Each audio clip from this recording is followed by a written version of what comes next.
We are living in a time where storytelling has never been more prevalent. There are a plethora of vehicles, styles, and methods of telling engaging and exciting stories, and nowhere is this more apparent than in video games. Whether you're looking for something light-hearted, something existential, something sci-fi, or something bare bones that doesn't require too much thinking at all, gaming has what you're after. Intricate RPGs, light-hearted platformers, and everything in between. There's one genre of video game stories, though, that tends to get overlooked by a lot of gamers when looking for a new experience. Visual novels. I absolutely love visual novels. They can be anything from wacky stories to slice-of-life wholesome goodness to terrifying horror settings. Sometimes they even have actual gameplay attached to them. These ain't your grandpa's books, after all. Today, I want to tell you why I think you might like visual novels too. I'm going to go over what visual novels are and what they aren't, why I think they're worth your time, and I'm even going to give you some recommendations. I've got 4 visual novels to share with you today that are beginner-friendly and a great stepping stone into this really special genre. And toward the end, I'll also give a couple of my personal favorites too. Interested? I hope you are. Let's take a look at what constitutes a visual novel.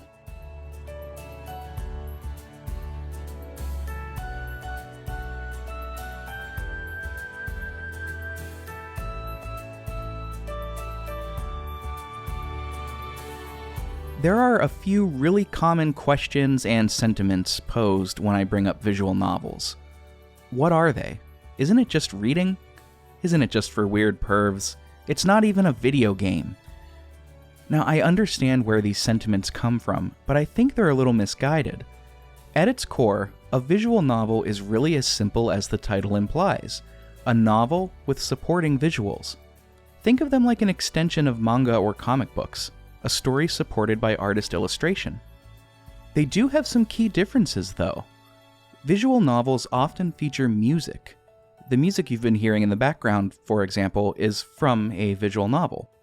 Music is paramount in creating immersion, and I'm happy to say that many visual novels have really effective soundtracks. And sound direction, too. The auditory experience of a visual novel is a key distinction that helps add a new layer of storytelling, not at all dissimilar to background music you might hear in live poetry readings or even around a campfire. They also often feature a choice system or multiple paths, encouraging some level of role-playing or agency among the readers, sort of like the choose-your-own-adventure Goosebumps books that many of us got from school libraries as kids. Or at least I did. I loved those books. These routes typically follow unique stories to the characters involved with them and incentivize multiple playthroughs. It's a really unique feeling to have player agency insofar as how the story goes, being able to help shape the outcome and have a hand in how your main character behaves. And thankfully, additional playthroughs in visual novels tend to make heavy use of a dialogue skip system. You can breeze past every bit of dialogue you've read before and will automatically stop at choices and previously unseen text. Believe me, this time-saving feature is much appreciated. And lastly, no, visual novels aren't exclusively sexual, smutty, or salacious in nature. There is something for everyone in this genre, so if you're looking for that kind of thing, you can certainly find it. However, there are plenty of visual novels that don't deal with sexual material at all, and even some that are PG and G in their content. Now is as good a time as ever to address the question that gets levied about almost constantly. Is a visual novel a video game? While I personally refer to them as novels and refer to experiencing them as reading, in truth, I feel that this need to categorize it is wasted energy.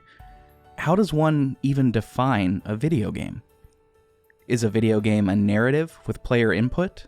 Where then does that leave sports titles or games like Smash Bros? If a video game requires a scoring or points system, how do games like Firewatch or Stray factor into this? From my point of view, this discourse almost always results in either gatekeeping, goalpost moving, or other logical fallacies. All in all, it's not an efficient use of time. genre categorizations in any form of media can be helpful, but lay heed to diminishing returns quickly. Whether or not we call visual novels games will not change their entertainment value, their appearance, their impact, or their availability on platforms like Steam. For all intents and purposes, they're specialized stories that can be read via a PC and sometimes a console. Call them video games, call them stories, call them books. Personally, I don't think it matters all too much.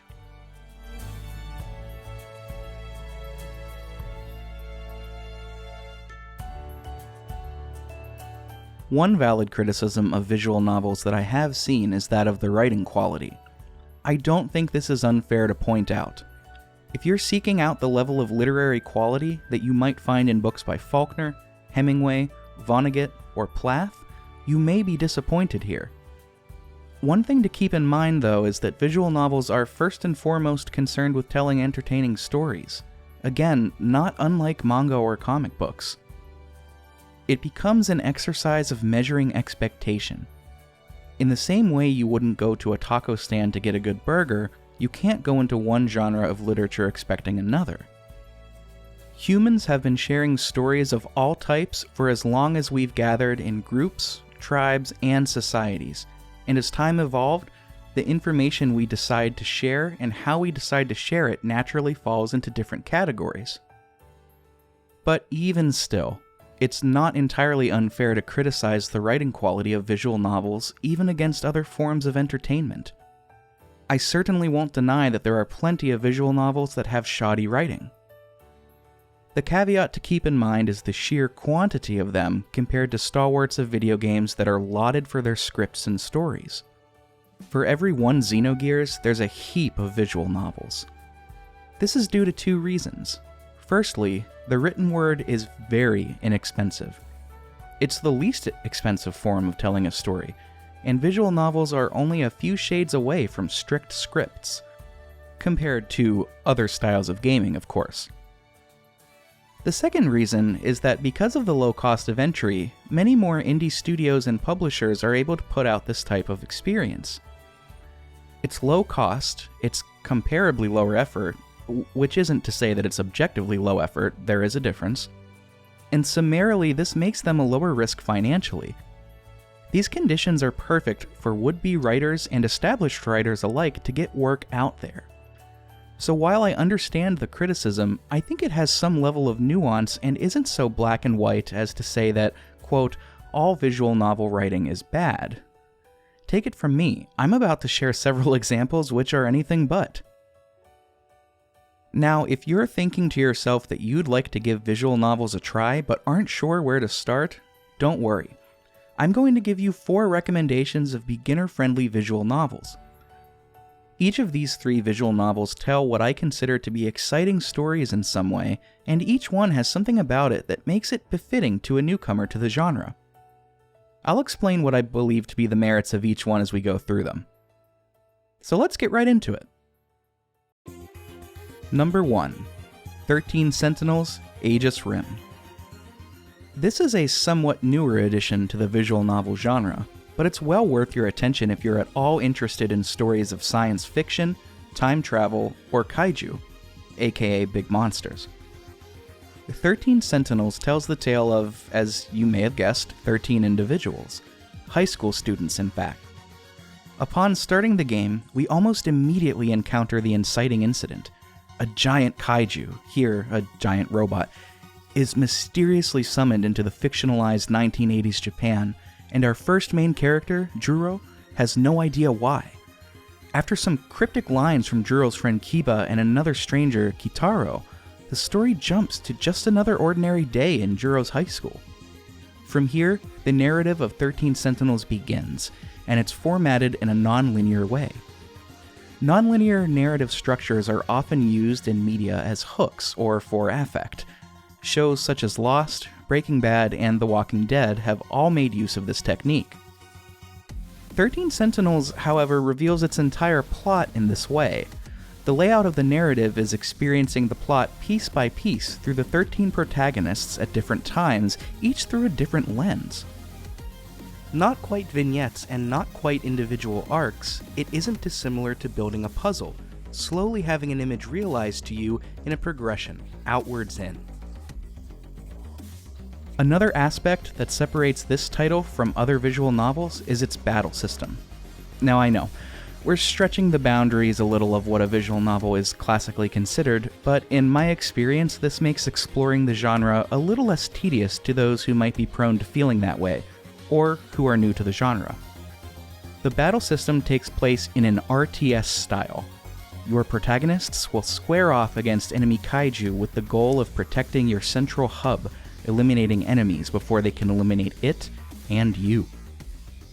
If I'm being totally truthful, I don't much care for the battle system here, nor do I care for the upgrade system. The developer included battle difficulty settings though. I found that setting the battles to easy and being sure to alternate between battles and story frequently made them feel less tedious. Speaking of, that's the final aspect of this game I'd like to mention. You, as the player, get some amount of agency in terms of when you do what. There is no concrete order in which you have to experience the story or battles. You can binge one or the other, or alternate evenly.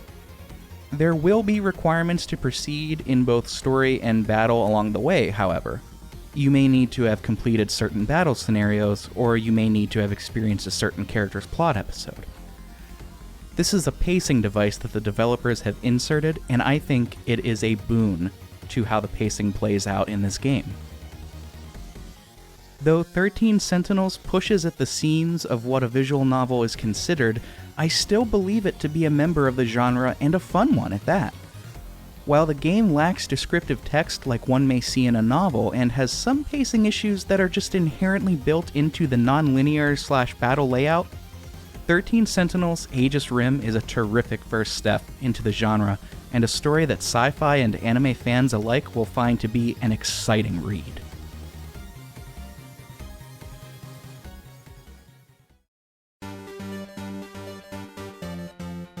Number 2. Phoenix Wright, Ace Attorney. There's a really good chance you've already heard of Phoenix Wright before, as it's one of the most popular visual novel franchises around. So much so that Wright himself was a fan favorite for an inclusion in the Smash Bros. Roster before the final DLC was revealed. The game was first released in 2001 on the Game Boy Advance in Japan, with a latter port to the original DS that included an English language option, leading to its North American release. In Phoenix Wright, Ace Attorney, you play as the titular Phoenix Wright, known as Nick to his childhood friends, as a new hire at the Fay & Co. law firm. The game's first episode opens with Phoenix defending his childhood friend, Larry Butts, a good guy at heart with a notorious lack of luck in life. Larry's girlfriend, Cindy, was recently murdered, and Larry is the prime suspect. Can you prove him innocent? The Phoenix Wright series plays out in scenes both in and out of the court, but each trial brings forth an element of gameplay not found in other visual novels. You'll occasionally be presented with evidence, facts, statements, and etc., relating to various conditions of or surrounding the case. During testimonials from the opposition, you have the chance to object, presenting evidence that you've gathered to emphasize the holes or inconsistencies in somebody's story. You can also find your own evidence outside of the courtroom by interacting with people or with the environment to better arm yourself for your cases. Your end goal? Keep your wits about you and present your evidence exposing the fallacies in the opponent's arguments. But it's not all stuffy legalese and proceedings. One of the identifying factors of this series is that it's rife with humor, from lame puns to moments that got a genuine laugh from me. If you're looking for a humorous option that downplays the majority of the anime or anime-adjacent aesthetics and tropes that appear in many visual novels, Phoenix Wright may be just the series for you. At less than 20 hours to complete, it serves as a terrific introduction to this genre.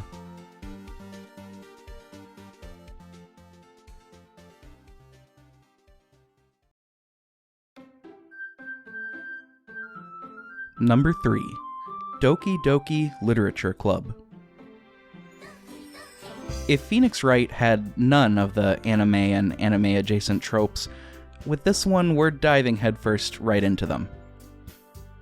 These next two choices more traditionally align with the mold of a visual novel, but in both cases feature a limited number of routes and a short runtime. Out of the four of these on this list, this is the one that I can see somebody looking at with hesitation due to its aesthetic. To be curt, actually I'm Rick, but to be curt, this game is presented as a dating sim where yet another POV faceless male protagonist is beloved by a group of girls in his social circle, and you get to essentially choose who catches your eye and thus who to court. It's been done time and time again, I know. But presentations aren't always what they seem. The hook of Doki Doki Literature Club lies a little over the halfway point of the game, but is hinted at as early as before the title screen. This game is not suitable for children or those who are easily disturbed. Disturbing content. In my dating sim, it's more likely than you think. For once the twist of Doki Doki takes hold, the lens through which we view the events of the story changes, sometimes quite literally. The world is no longer the vividly bubblegum aesthetic that we've come to know over the first 2 or so hours and is replaced by, well, things that will keep you questioning the verisimilitude of this game's reality. And like many entries into the series, Doki Doki sees that the player begins a new file, a second playthrough. This is where the questions begin to amass and the retellings begin to shift in the slots where they used to lie. Is my relationship with Sayori what I thought it was?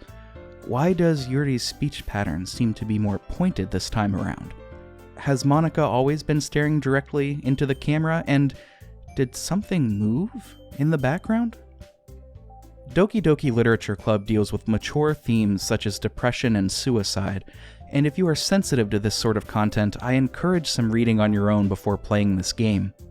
That aside, Doki Doki Literature Club sets up a premise and delivers an effective subversion, changing almost on a dime into a horror-adjacent visual novel quicker than you'd ever expect looking at the box art. A deviation from presentation is a tactic that can really toe the line between being effective and being trite, and I really think it veers towards being effective here, especially if you aren't savvy to some of the genre tropes. And while some of its more impactful moments have been done to greater effect in other titles, they were executed in a way that kept me interested until the credits rolled. It seems to me that Doki Doki borrows some influence from games such as Earthbound, You and Me and Her, I'm Scared, and more.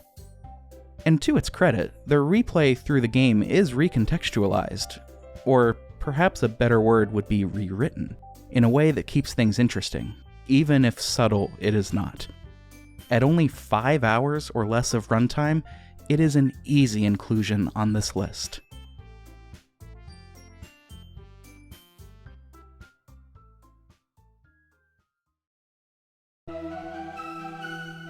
Number 4. Saya no Uta. One of my favorite novels of all time is The Bell Jar by Sylvia Plath. I read it at a very particular time in my life, but this aside, one thing about Plath's prose that I remember really appreciating is how she is able to draw the reader into the mind of a character. Her writing being so expressive yet so frank and realistic that when describing the inner thoughts and psyche of her characters, the reader has no option but to think, yeah, I completely understand. It would be apples to oranges to compare The Bell Jar to Saya no Uta, but in much the same way, this visual novel does a great job at taking you into the mind of a central character, though said character couldn't be more different than Plath's. Saya no Uta, or The Song of Saya, is a Japanese horror visual novel that gives you control of Fuminori Sakisaka. Sakisaka is a young medical student who, along with his parents, is involved in a horrific car accident. He is the lone survivor. But at what price? For due to an experimental and life-saving neural operation, his senses become wickedly distorted. The light that enters his eyes, the smell that enters his nose, and the sounds that enter his ears, these are all processed in error by his brain to be horrifically mutilated. Beautiful scenery looks to be entrails, friends' voices become disgusting garbles, and everybody looks to be straight out of a body gore film. This is, of course, all only perceivable to him.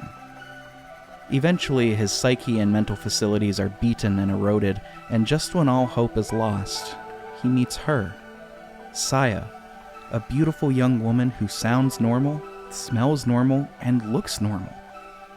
But there's so much more to this than we know. I love a lot about this novel, but one of the first things that I noticed was how non-tropey it is. While some main characters in visual novels tend to be aggravatingly dense and written with no social skills, the characters here feel real. Well, almost real. It is still horror fiction after all. But there were never, to my recollection, instances where subtlety is a brick through the window, leaving the main character saying, "Gee, I wonder what's going on here." The writers clearly took care to make something special here, something markedly different than a classic horror experience. You won't find yourself screaming at your screen, "Of course you shouldn't go in there," or "She's into you, you idiot," but you might find yourself wondering other things. Things such as, how far would a human endure such a thing? How would one communicate this sort of horror that they are perceiving without any evidence and without being sent to an institution? Would you, as a friend, treat Sakisaka with more empathy? Song of Saya is quite short, featuring only a couple of routes that can be completed in around 5 hours, but it's a story that any horror fan should wrap themselves in.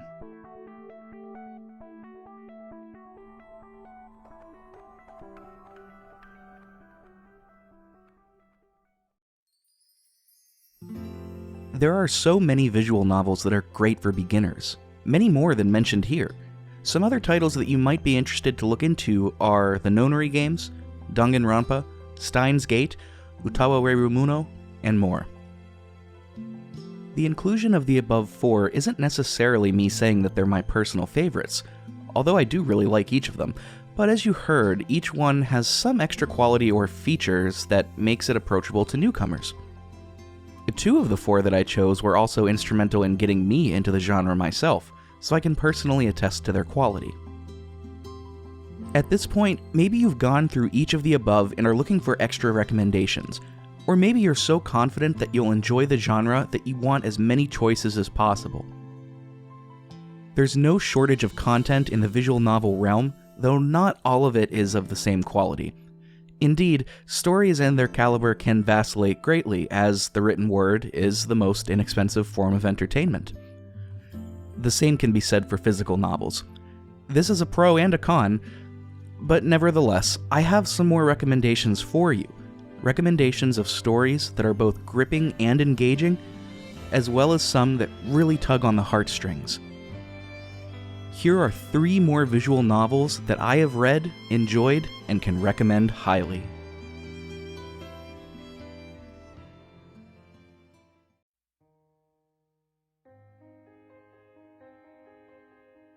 Number 1. You and Me and Her.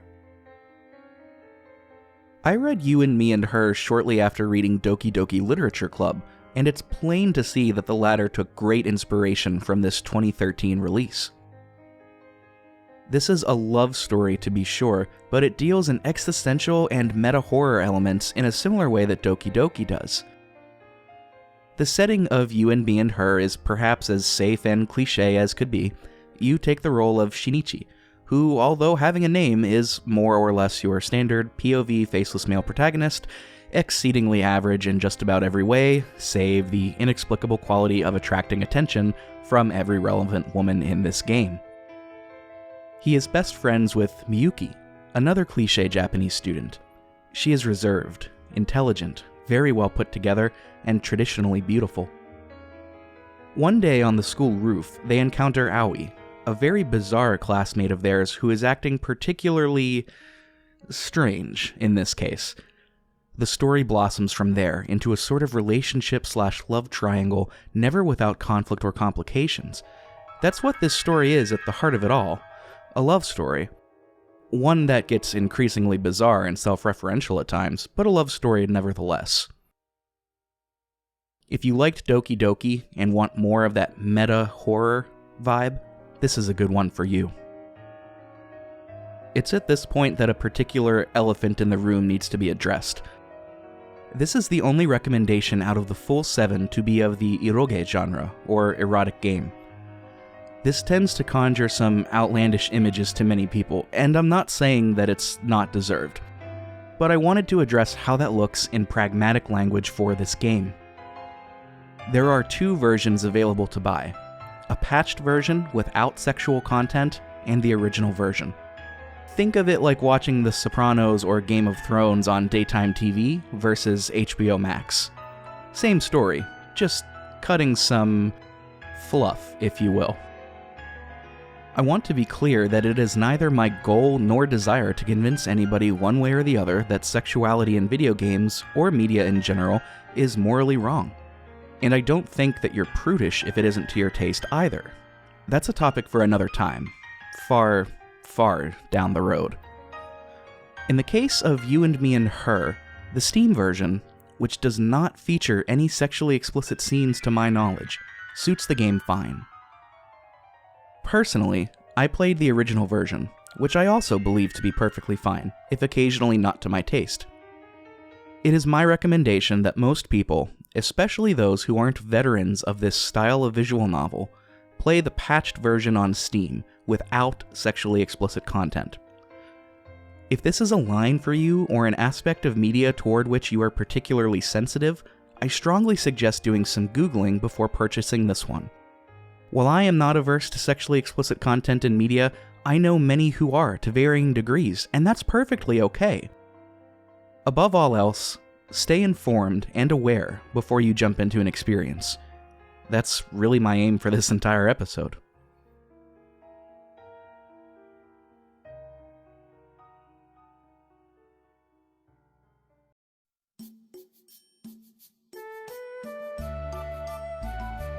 Number 2, Clannad. Clannad falls squarely into the slice of life genre. While You and Me and Her was a love story with bizarre, horror, and meta elements, Clannad features normal, everyday humans and tells their stories. And let me tell you up front, if you're looking for a mostly wholesome but sometimes heartbreaking tearjerker, this is the one for you. And indeed, the only thing keeping Clannad off of my first-timer recommendations list is the sheer length of the story. And just as an aside, if the length puts you off, the anime adaptation of this is quite good. I prefer the visual novel, but again, another conversation. Clannad also takes place in a high school setting, but it has characters that are far more fleshed out and nuanced, at least for this genre, than we've talked about so far. You take the role of Tomoya Okazaki, a student who's known as a delinquent due to his frequent class-cutting and laissez-faire attitude. Your best friend, and truly a standout in the cast of this game, is Yuhei Tsunohara, who is also known as a delinquent but is far more gullible and obnoxious than Okazaki. This game largely features 2 sections, school life and after story. School life plays out as a typical slice of life with hints of a dating sim visual novel. You'll go through more or less the same story up to a certain point before branching off into one of the main heroine's routes. Your choices will determine and factor into which route you continue and whose story you'll see. While there are opportunities to pursue the various heroines romantically, remember, despite having a name, Okazaki is a VNMC, everyone loves him. Certain routes are less driven by romance and more driven by that particular heroine's life story. My personal favorite of these comes in the form of Misei Sagara's route, a young adult functioning as a sort of dorm employee / dorm mom who has a past surrounded in mystery and, as we come to learn, heartbreak. And of course, the example that hits folks the hardest in school life is the route of Fuko Ibuki. Fuko is much younger than Okazaki and is never really treated as a romantic interest. More often than not, you simply make fun of and prank her, taking advantage of her constant state of being spaced out. Things proceed quickly though, as we learn that Fuko was supposedly in an accident. Quite a bad one too, as we find out she's been in the hospital for the past several months, even though we've been seeing her in school fairly regularly. I won't spoil any more that comes, but it's one of the more touted examples of this game not pulling any punches to make the readers cry. Of course, the real tear fest comes in After Story. That's a section of the game that's better played than talked about. I encourage you to do so if any of this sounded interesting to you.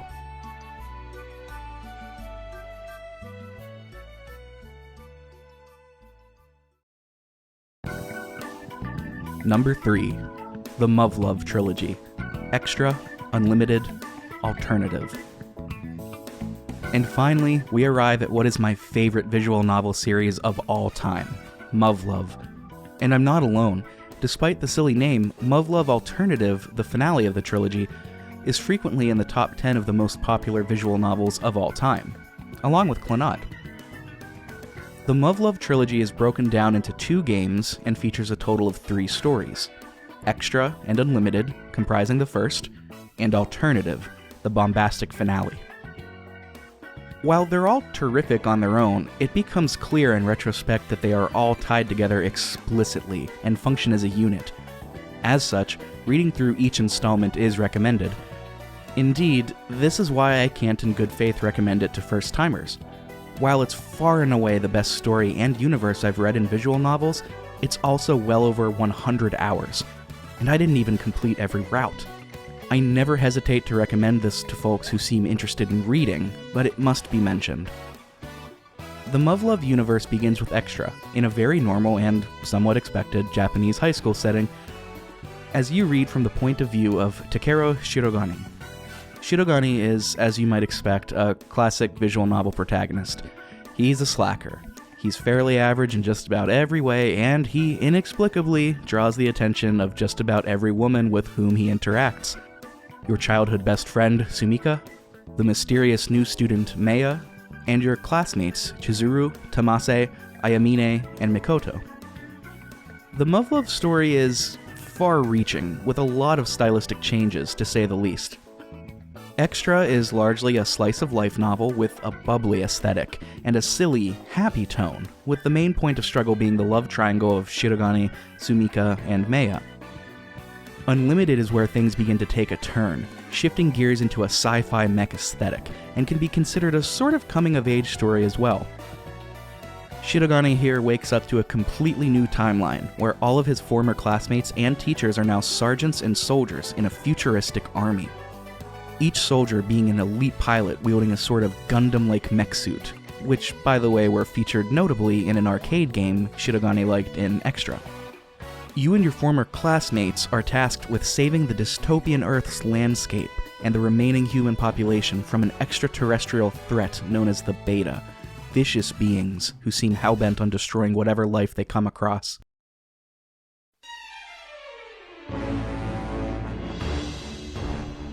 And finally, Alternative picks up after Unlimited. It begins at the same spot. Yeah, a sort of time travel occurs too, by the way, but it branches quickly. This story can really only be described as a mech space epic, with the threats of alien invasion higher than ever and casualties piling up by the minute.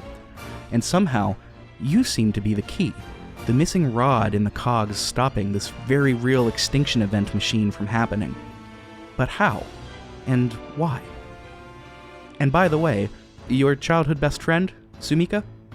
Yeah, she was gone the entire last game.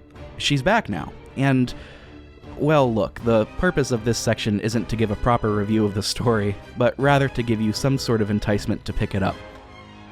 If we're strictly speaking on the writing and the narrative experience, I can't recommend the Muv-Luv series highly enough.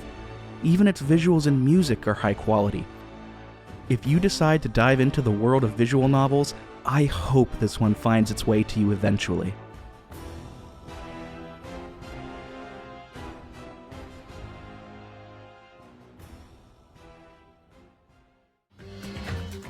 I've loved to read for as long as I can remember. Any class from middle school throughout grad school that dealt with telling or analyzing a story really scratched my itch. In truth, some of the first visual novels that I ever tried turned me off of the genre a little bit due to what I considered at the time to be poor writing quality. I can confidently say that I'm really glad that I gave the genre another chance, as it's home to stories of all walks. stories that are uproariously funny, stories that are epic fantasies, and stories about the lives of normal people. This is a really special genre that has so much to offer, and my hope for this episode wasn't so much to convince you that you should try them, so much as it was to convince you that the genre is worthy of some respect. And hey, if you come away from this episode ready to try one, all the better. Thanks for sticking with me all the way to the end. Do you have a favorite that I didn't cover? Or do you have any feedback you'd like to share with the show? Let us know. You can reach us on Instagram and Twitter by searching for pixelprojectradio. You can also hang out with us in our Discord server. There's a link to that in this episode's description as well as on our aforementioned socials. And finally, if you're so inclined, you can give our show a rating or a review on Spotify, Apple Podcasts, and Podcast Addict. My name is Rick Firestone, host of Pixel Project Radio. I'm signing off for now. Take care, everybody.